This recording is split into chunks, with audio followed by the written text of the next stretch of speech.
അവധി ദിവസമായി ഇന്ന് ശബരിമലയിൽ വൻ ഭക്തജന തിരക്ക് അനുഭവപ്പെടുന്നു. പുതിയ ദർശന രീതി മാത്രം നടപ്പിലാക്കാനാകില്ലെന്ന് Travancore Devaswom board president PS Prasanth 24നോട് പറഞ്ഞു.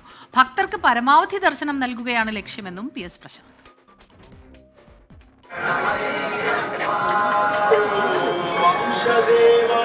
അതിരാവിലെ മുതൽ നിരവധി ഭക്തർ മല ചവിട്ടി. തിരക്ക് വർദ്ധിച്ചാൽ ഫ്ലൈ ഓവറിലൂടെ ദർശനം അനുവദിക്കുമെന്ന് നേരത്തെ വ്യക്തമാക്കിയതാണെന്നും പരമാവധി ഭക്തർക്ക് ദർശനം നൽകുകയാണ് ലക്ഷ്യമെന്നും Travancore Devaswom board president PS Prasanth 24നോട്.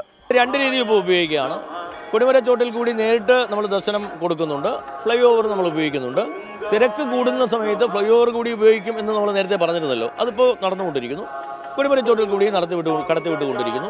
പരമാവധി ആളുകൾക്ക് ബുദ്ധിമുട്ടില്ലാതെ ദർശനം കൊടുക്കുക എന്നുള്ളതാണ് ബോർഡിന്റെ പരിശ്രമം. അതിനായിട്ടുള്ള ശ്രമമാണ് നമ്മൾ നടത്തിക്കൊണ്ടിരിക്കുന്നത്. ബലിക്കലിന് സമീപത്തെ പാതയിലൂടെ ദർശനം നടത്തുന്ന ഭക്തർക്ക് കൂടുതൽ സമയം അയ്യപ്പനെ കാണാൻ അവസരം ലഭിക്കുന്നുണ്ട്. മീനമാസ പൂജകൾ പൂർത്തിയാക്കി 19-ന് ഹരിവരാസനം ചൊല്ലി നടയടയ്ക്കും. 24 പത്തനംതിട്ട.